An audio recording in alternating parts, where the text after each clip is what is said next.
I heard about Paz's tapes. Yeah. Why do you think she'd leave him behind? And that diary? Whatever it was, her commitment was wavering. That much is clear. So she was leaving clues to help us. No way to know for sure. And the ocean's not giving her back. CP, this is Zulu 10. We're standing down here. No hostiles spotted. Over. November 4th, 1974. At the outskirts of Barranquilla, Colombia. Contact with Big Boss successful. Zadornov posed as my professor, but Big Boss took one look and knew he was KGB. However, he does not seem to suspect me. To him, I am just a peace-loving student, and another victim of the CIA. We asked him to drive the CIA out of Costa Rica. To him, this means betraying his country. His forces are smaller than anticipated. They drift from place to place with nowhere to call home. That provided us an opportunity, so we seized it. Zadornov offered them a plant off the Costa Rican coast to use as a base. As expected, Miller jumped at the chance. Although initially reluctant, Big Boss came around when Zadornov played him the tape. All because the voice on it sounded like his mentor, the boss. Naked Snake, the man who once saved the world from the brink of nuclear war. Awarded the title of Big Boss for his service. He later became a mercenary, abandoning both his title and his country. To him, that honor was steeped in the blood of the boss, the mentor he was forced to eliminate. Exceptionally charismatic, he possesses unparalleled combat and intelligence-gathering abilities. His only discernible weakness is her. This operation hinges on how effectively we can exploit that. Kazuhira Miller is Big Boss's lieutenant. Half Japanese, half American. He once served in Japan's self-defense force. Though he and Snake first met as enemies, they discovered a common bond and together built their private army, with Miller directing business and administrative affairs. He comes off as shallow, but his true intent is hard to read. I must be careful. All that is clear is his infatuation with Big Boss. With East and West fighting over its control, Central America is now the most contested region on Earth. CIA Central American Station Chief Coldman has developed Peace Walker, a fully AI-automated, fail-deadly nuclear launch system with which he aims to reignite the Cold War. Snake's new objective in Costa Rica is to prevent that. Zadornov's, or should I say, the KGB's plan is to play the two sides against each other, turning the entire region red. Not one of the three parties realize they're all just pawns in Cypher's hands. Cypher watches all. Mother Base has developed rapidly since being established in the Caribbean Sea. They recruit more personnel daily, and already their mercenary services are turning a profit. Big Boss's leadership and charisma, and Miller's business acumen drive this impressive growth. Furthermore, joining forces with a faction of the FSLN has expanded their power even more. They have even commenced their own weapons development program. All is proceeding according to Cypher's will. I could not be more pleased.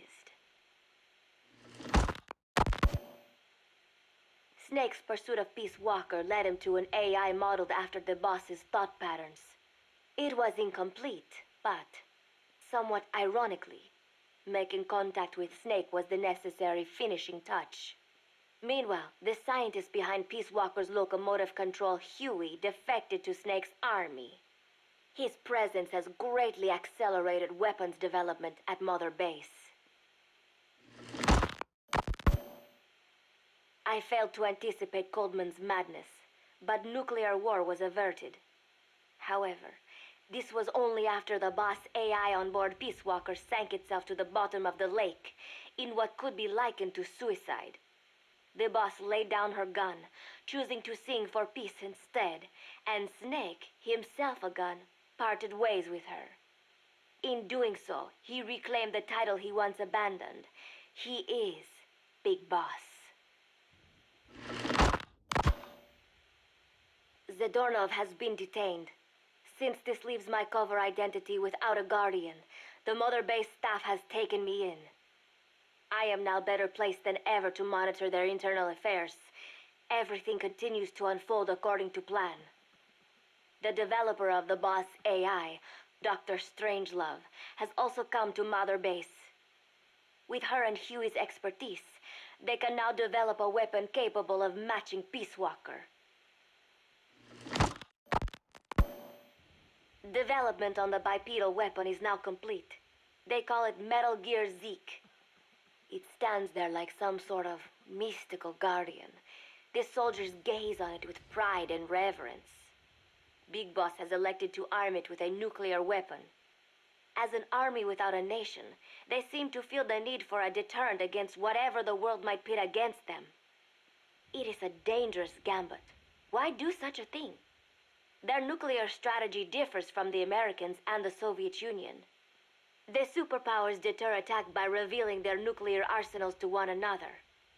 Snake and his men know that if they were to go public with this, the whole world would unite against them. Business would dry up overnight. So they do not plan on revealing the nuke until necessary. This ace-in-the-hole approach is their idea of a nuclear strategy. Wielding a deterrent, all the while unable to reveal its existence. I wonder if Snake sees how vulnerable this makes them. Yes. Hijack Zeke? Yes, I did indicate that to be our leverage. But I cannot imagine his agreeing to that now. But did you not raise them to safeguard your governance without borders? No. I have not forgotten. Cypher watches all. Yes, things are proceeding, but modifying Zeke has not proven easy. I am using Zadornov to buy some time. No, I have not forgotten what you said. However, well, forgive me for asking, but this is you I am speaking to, isn't it, Cypher?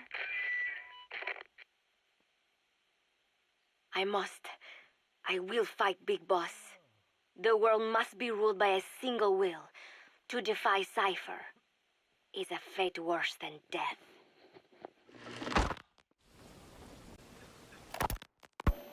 As of today, I will be living here at Mother Base. Now my real trial begins. Zadornov was paying my room, board, and tuition, but he has since been captured. I told the man that with no more money from the KGB, I could no longer afford school. He bought my story, and when I said I would be willing to work, he took pity on me and let me stay. For some reason, Miller really pled my case. That was helpful, but the man is still a fool. His men are no better. They think their training makes them strong, but that kind of strength is nothing in the face of true power. And better yet, they wait on me hand and foot, believing I am just a schoolgirl. Looks like I won't be working too hard after all. Just today, while scouting out the living quarters, I saw a group of them in the corner of the deck making a fuss. Going over for a look, I saw they were feeding a kitten. A bunch of grown hard men, and they're the ones acting like schoolgirls. Look, isn't he cute? What is wrong with them? Disgusted, I just nodded and smiled. I must stay in character after all. I indulged their chit-chat for a few moments. Then one of them asked me to give the thing a name. They had just taken it from its mother. I named it Nuke. I improvised some nonsense about how our compassion for living things can help prevent wars. The men gave me a little fish. I held it out in my palm and the kitten happily ate it up. What a pathetic, feeble creature. It sickens me. Today, Chico invited me to go fishing with the soldiers. I suppose finding one's own food does have its merit, but I prefer not to be involved in such a degrading task. And their prattling on about fishing being fun is nonsense. I'm not here to find playmates. Nevertheless, distasteful as it was, I went along in order to maintain my cover. Chico thrust a fishing pole into my hands, and we went up onto the deck where several soldiers had gathered. They welcomed us warmly. With so few women aboard Mother Base, I'm treated like a princess. No one suspects I am neither a teenager nor a student. It was nice and sunny, with a gentle breeze and waves. As I cast my line and waited for a bite, the soldiers began to ask me all sorts of questions. As always, I answered according to our predefined scenario, feigning a smile. As I sat there feeding them lies, the fish began to bite, and the soldiers began to focus on their prey. Chico had his bait stolen by a fish, and got so angry that he stood up and nearly fell into the sea. Everybody laughed. It almost made me want to join in too. At some point, I got a bite myself. The instant after I felt that first gentle tug, the fish yanked the line with astonishing strength, and I let out a cry of surprise. I thought he was going to be huge. It was my first time fishing, and I was a bit flustered, so the soldier beside me helped by supporting the pole from behind. "Reel it in," they shouted. I nodded, turning the handle as fast as I could. I wondered what kind of fish lived below the surface, and thought back to the deep sea dives I had to do as part of training. Those were difficult days, but I remember finding the multicolored fish gliding through the water incredibly soothing. After a hard fight, I pulled it up. To my surprise, it wasn't even half a vara, rather anticlimactic. But I wasn't doing it for fun, so I wasn't the least bit disappointed. Nook was hovering nearby with an expectant look on his face, so I gave the fish to him. All in all, a thoroughly wasted day. Preparations are coming along nicely. No one suspects me of being the one to let Zadornov out of his cell. Today, Amanda and I taught Cecile how to make gallo pinto. It is a simple home-cooked dish consisting of black frijoles mixed with arroz. It is well known throughout Central America, not just in Costa Rica, so it is no surprise that a Nica like Amanda would be good at making it. But I was raised in the States from a very young age, and could hardly even remember my mother's gallo pinto. Having to make chit-chat with that clueless bird lover and the so-called revolutionary was excruciating. And, clueless or not, I will need to be especially careful around Cecile, the one who actually recorded that tape. Thankfully, Miller and his men seem to believe I mistook the tape I found for one my friend made. In any case, one can never be too careful. Anyway, the three of us minced garlic and herbs, then cooked them in a pot with frijoles we'd soaked overnight. While waiting for them to cook, we sautéed onions and arroz in a frying pan. Cecile worked the frying pan according to Amanda's directions, but seemed a bit glum. She does have a knack for cooking, though. She is French, after all. We added water to the pan and watched the arroz begin to steam. While we waited, Amanda shared memories of her mother with us. They had been separated because of Somoza, but the taste of her mother's cooking was still fresh in her mind. When the frijoles were ready, we drained the water, stir-frying them with the rest of the vegetables. Quite a complicated process for home cooking. Nonetheless, it kept them occupied. The longer we sat and talked, the greater the chance of my arousing their suspicions. With women, it is not enough to just bat your eyelashes and giggle. It takes a lot of effort to divert attention. When the arroz was done cooking, we folded it into the frijoles and added salsa, stirring the mixture as it simmered. At this point, for some reason, the conversation turned to romance. Why does it have to be that way whenever women get together and chat? Cecile fancies herself to be well-versed in such matters, and gave Amanda all sorts of advice. It was harmless enough, until, to my irritation, she began pestering me whether there was anybody I liked. "Not right now," I said, trying to dodge the question. But she pressed on. "It's Snake, isn't it?" I gritted my teeth and played it coy. "Maybe." Cecile nodded and giggled. "He is pretty sexy, isn't he?" What a ditz! It's all I can manage to just survive. The thought of romance has never once crossed my mind. I have no interest in that kind of man. Soon enough, a rich aroma began to fill the room. The gallo pinto was ready.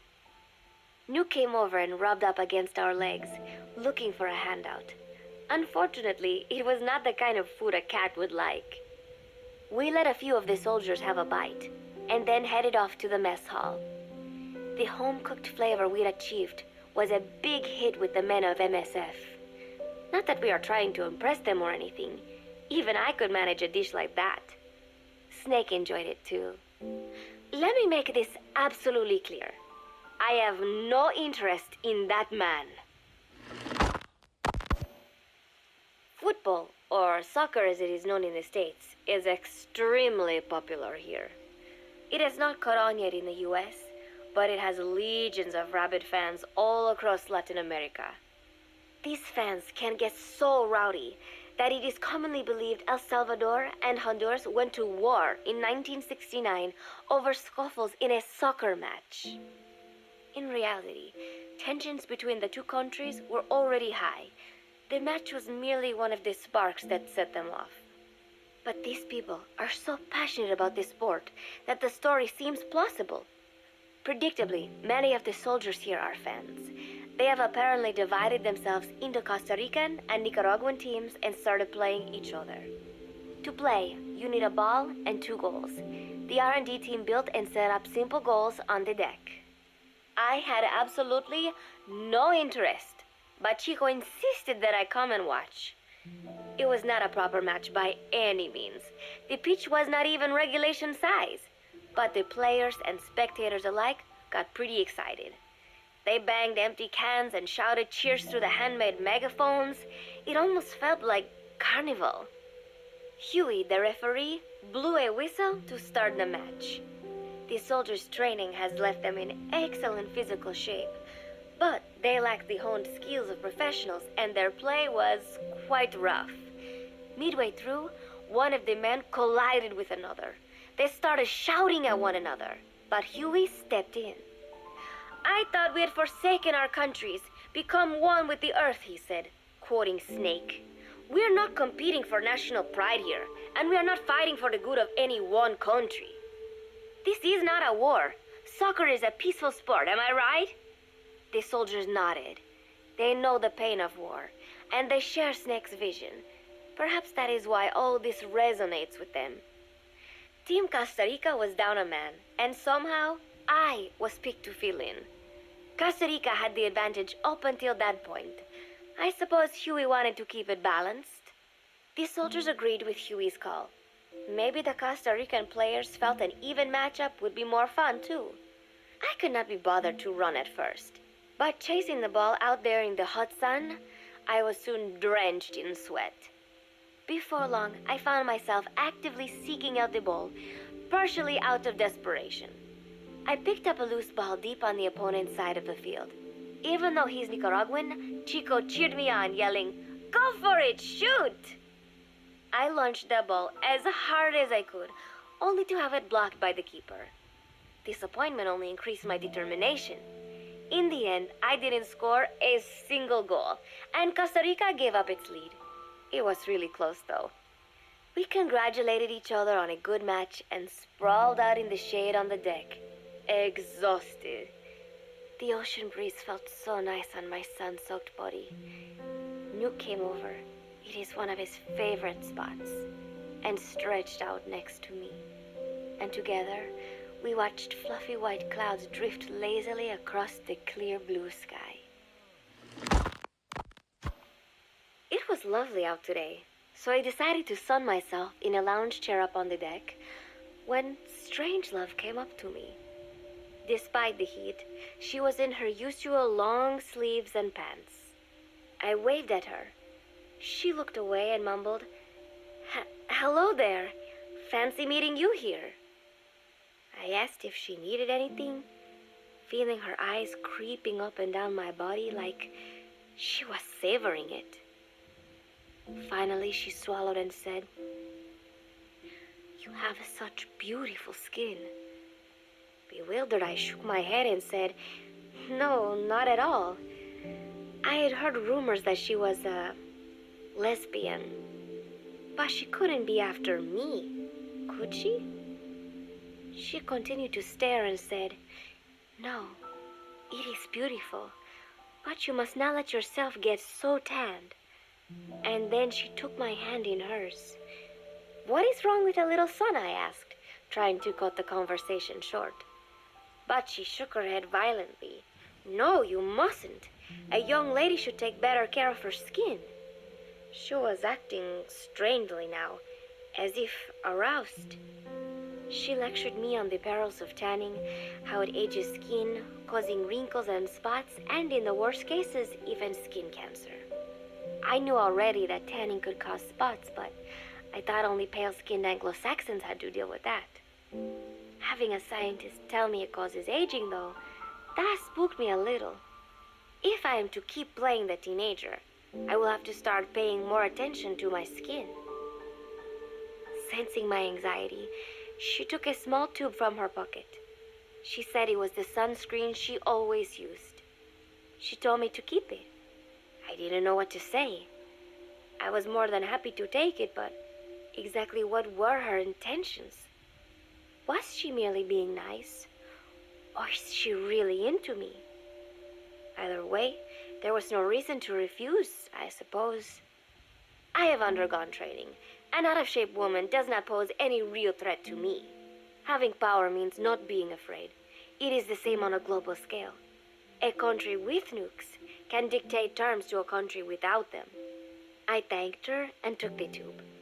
Then she offered to put some on for me. She squirted some lotion onto her fingers and began rolling it into my chest. It happened so suddenly, and I was so taken aback that I did not even think to protest. She caressed my stomach with her long white fingers, then slid them upwards between my bikini-clad breasts. "What? Wait," I sputtered as her moist eyes met mine. She was beautiful. Somehow, I found myself captivated by this woman more than 10 years my elder. "Hold still," she whispered in my ear. I nodded silently, unable to refuse. My body went limp, motionless, as if in a trance. Gently, carefully, she rubbed the lotion all over my entire body. I shouldn't have enjoyed it, and yet I could not help myself. For a moment, I was spellbound. That woman is dangerous. I had better watch myself. Protecting one's health is an important part of any agent's job. But despite my best efforts, I have caught a cold. Now that I think about it, Mother Base's numbers are on the rise, with soldiers coming from all different places and backgrounds. It is no wonder, then, that sooner or later someone would bring in a virus. That said, what I have got is just a common cold. The medical team said I'd need a few days rest, so I've been restricted to my room and put on bed rest. I thought I'd gotten used to not having anyone around to relate to, but at times like these, being alone is just miserable. All I could do was lay there and stroke Nuke's back, trying to take my mind off how bad I felt. Nuke just sat there, not making a sound. But I did have visitors. Amanda and Chico, Huey, Cecile, Miller, and a few of the soldiers I've become relatively close to. Amanda made me a soup with herbs she said were good for a cold. Miller told me to take it easy. "I will sing you a lullaby," he said, then broke out a guitar and sang some incomprehensible song in Japanese. I did not need to understand the lyrics to know he is an awful singer. Then he said, "You know what is good for a cold? Suppositories. Here, I'll show you." He began to take off his pants, so I threw my tissue box at him to make him go away. Then Strangelove showed up, saying she had some miracle Indian cure. "It has got eucalyptus extract," she said. "It works best if you rub it into your chest." And then she tried to take off my nightshirt. I whacked her with my pillow, and I got rid of her. Chico brought me a little flower in a cup. It had been growing in a little bit of earth that probably found its way on board, stuck to something else. I found this on the deck. Here, you can have it. He tried to act nonchalant, but I am pretty sure he's got a crush on me. None of them understand. If they thought these little visits would cheer me up, they were wrong. Tonight, Snake himself came to my room. Like the rest, he believes I am just a schoolgirl and treats me as such. Why did you abandon your country? I asked him. Why create the MSF? Of course, I knew the answers already, but I wanted to hear it from him. As I had imagined, he was not exactly forthcoming. All he would say is that his country abandoned him because all he could do was fight, and that is why he needed the MSF, because that is all he is any good for. Then he said, fighting is the only thing I understand, but that does not mean I have got a grudge against those who believe in peace. I am not one of them, and I do not believe in peace. Conflict is in man's nature. We fight our enemies in order to survive. Maybe we are not so different after all, he and I. But that is exactly why I'm going to have to kill him, or else he will have to kill me. When I stop and think about this wretched existence, being killed by a man like that suddenly does not seem like such a bad thing. Every month, Mother Base throws a party for all the soldiers whose birthdays fall in that month. There is something strange about a military organization having parties. Really though, it is just an excuse to drink and make noise. It is not easy to get alcohol on a fortress in the middle of the ocean. Most days they are training from dawn till dusk. They do not have time for things like drinking. That is why Snake and Miller came up with the idea, to give everyone a chance to let loose. Obviously, a bunch of boors like that are not going to bother with blowing out candles on a cake. Rather, they sit there in a cloud of cigarette smoke, drink beer, eat meat, tell tasteless jokes, and swap crude insults about one another's hometowns. But it hardly ever breaks out into something serious. They talk up a storm, but they're just having fun. It is funny. You have got members of FSLN rubbing shoulders with the UCLAs, people who once would have considered the other mortal enemies. I wonder if that is what makes Big Boss so popular. In leaving their countries behind, they leave their hatred for other countries too. Miller seemed a little protective of me. Hope they're not being too crude, he said.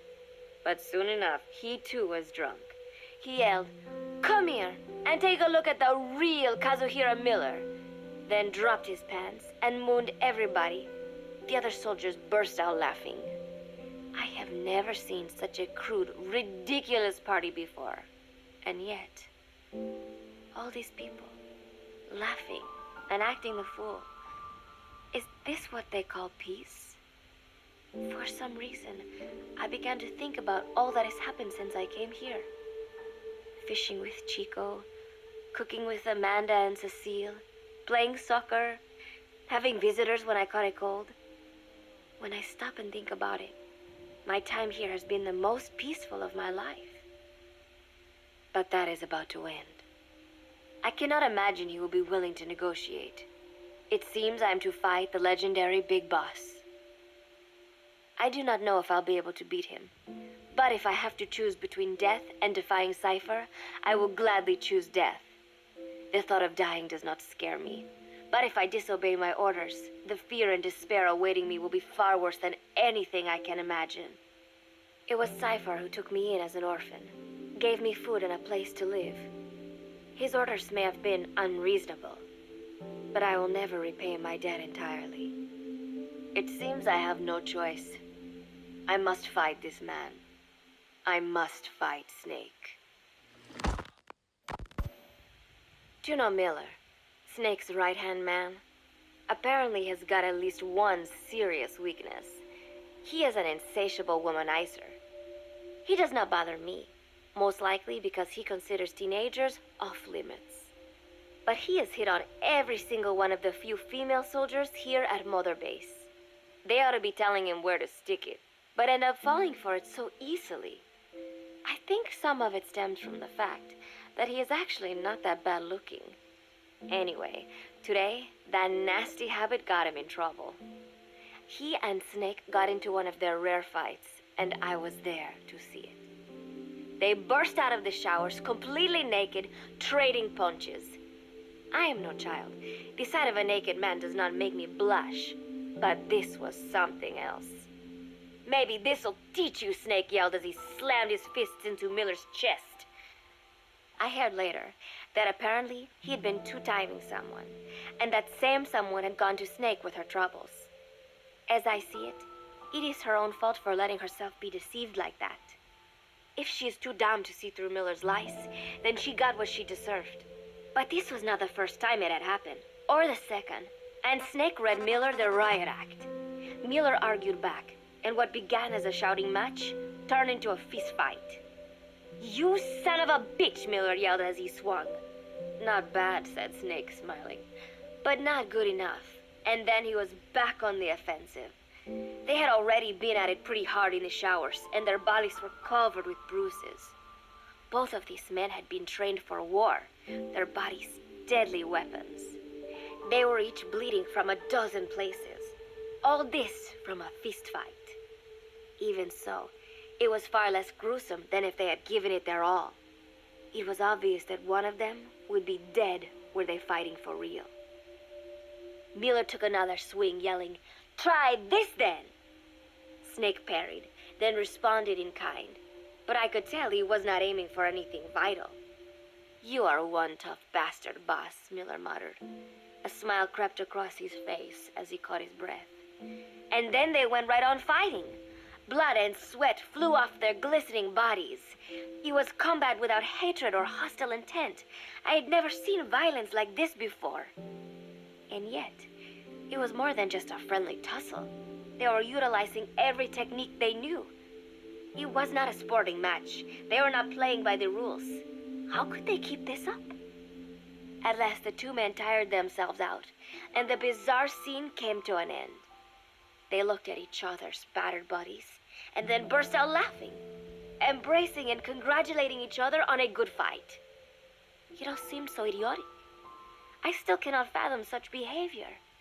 But somehow, I got the sense that for all his womanizing, Miller really only trusted one person, and that was Snake. There was no way I could ever come between the two of them, and at that thought, I began to feel as if I had lost. All of Mother Base is preparing for a festival. Since Snake and his soldiers spend so much time fighting, they are setting aside one day a year for peace and relaxation. I do not know all the details, but apparently that is what Snake and Miller decided. These soldiers love the idea, of course. There is so little fun to be had here that everybody looks forward to events like these. That is all well and good, but somehow I got roped into getting on stage. "Come on, we even both have peace in our name," said Miller. "And Zadarnov, that old Ruski's name, has something to do with peace too, right? Hey, as long as we're having a day of peace, we ought to get an act together. The Three-Piece Band." I thought he was joking. He then proceeded to share his idea without bothering to check with me. And now, I am slated to sing. Apparently, he had heard me on the deck one day, and since then he's wanted to form a band. Everybody's looking forward to it, so there is no way for me to back out now. I have never done anything like this, but it does feel kind of nice to know that people are looking forward to it. I mean, it cannot be any worse than Miller's singing. But modifications to Zeke are already finalized, and I must complete my mission. Betray Psy for now, and I will face a fate far worse than death. Still, there's no need to put things in motion just yet. What difference would it make to just wait a little while longer? A whole day of peace. The mission can wait until after that. Can it not? I know I am only delaying the inevitable. When the day comes, One of us will have to die. Snake or me. But still, if I could just come up with some way to stall Cypher, at least until our day of peace. When did I start having thoughts like this? My cover is blown. They know nothing of Cypher or my true objective, but they know I am a spy. There is no more time left. I must act now. I must complete my mission. How did it come to this? All I wanted was 3 more days. Just 3. Miller's already finished writing the song. It is called Love Deterrent. It is about a girl who cannot express her true feelings. I have been practicing. I am no pro, but I was pretty sure I would do a decent job. And now this. Cypher found out that Zeke was complete. He must have someone inside Mother Base besides me, spinning his tightly wound web of control, leaving no room for individual will. Typical. When they found out Zeke was complete, I was ordered to execute the operation immediately. If I was going to enjoy just 1 day of peace, I had to ensure the plan could not move forward. I tried to sabotage Zeke. I thought by damaging the drive system, they would have no choice but to delay their plans. I waited until midnight, and then snuck into the hangar. There would be trouble if it looked like sabotage. I selected one of the drive system's load-bearing parts and carefully worked to warp its shape. The leg's drive system requires a high degree of precision to operate. Even the smallest deviation would have done it. Then, Chico walked in. Maybe it was one of those nights where he could not sleep. In any case, he saw me, panicked, and took off running. It would have been easy to kill him, but I could not. I know he likes me. It is not as if I would ever have an interest in a child like him, but I could not pull the trigger. Not at him, not in the back. Will he tell them? Or is there a chance he will keep it a secret? Protect me? No. He knows now. Knows I am not who he thought I was. He ran without even questioning what I was doing. There is no chance he does not know. And soon, all I have built here will end. And if Cypher has another agent among them, if he finds out I tried to sabotage Zeke, this place will no longer be my heaven. Then it is settled. I make my move now. Chico walked in before my sabotage was complete, so Zeke should still be operational. It might not run at full speed or power, but I do not have time to fix that. Without Zeke, I do not have a chance in hell of winning. I must act fast before Chico sounds the alarm. I knew it would come to this. I just did not think it would be so soon. It is time, Zeke. Metal Gear Zeke. Activate.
target. Mission info has been updated. I've marked the RV on your map.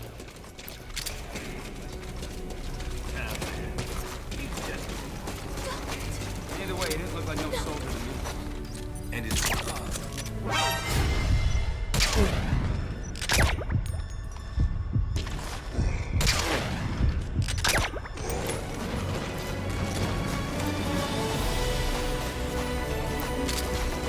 Keep me off me.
The RV's just a little further. Great. You reached the RV. Go ahead and... Mission in landing zone confirmed. Roger that chopper request. It's headed your way now.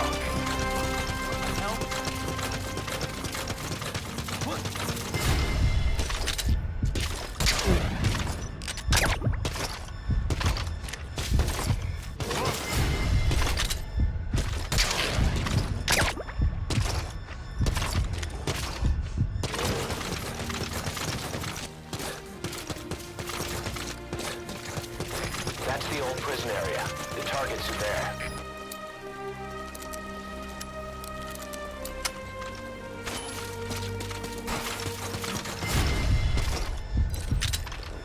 Hostile!